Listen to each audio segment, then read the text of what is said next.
আপনি যৌবন কালে যদি আল্লাহ তাআলা দাসত্ব করতে পারেন, ইবাদত করতে পারেন, আপনার বার্ধক্য উপনীত হওয়ার পরে ইবাদত করতে না পারলেও আল্লাহ তাআলা ইবাদত দিয়ে আপনার আমলনামা পূর্ণ করে দিবে। পূর্ণ করে দেবে। ফজরের সময় উঠতে পারতেছেন না, কোমরে ব্যথা, ডায়াবেটিস ইত্যাদি ইত্যাদি, আল্লাহ বলবে যুবক অবস্থায় কি করেছিল ওইটা দেখো, ওই সময় যা করছে ওইটা লিখে দাও। এই জন্য আল্লাহ রাসূল সাল্লাল্লাহু আলাইহি ওয়াসাল্লাম বলেছেন যে এই যৌবনটারে কাজে লাগাও। আল্লাহ রাসূল সাল্লাল্লাহু আলাইহি ওয়াসাল্লাম বলেছেন 5টা বিষয় আসার আগে 5টা জিনিসকে কাজে লাগাও। এর মধ্যে একটা হচ্ছে শাবাবাকা ক্বাবলা হারামিক, বার্ধক্য আসার আগে যৌবনকে কাজে লাগাও। সিহহাতাকা ক্বাবলা মারাদিক, অসুস্থতা আসার আগে সুস্থতাকে কাজে লাগাও।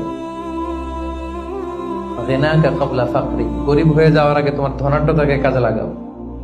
ফারাগাকা ক্বাবলা শুগলিক, ব্যস্ত হয়ে যাওয়ার আগে অবসরটারে কাজে লাগাও। হায়াতাকা ক্বাবলা মাউতিক, মৃত্যু আসার আগে জীবনটারে কাজে লাগাও। এই জন্য যৌবনটা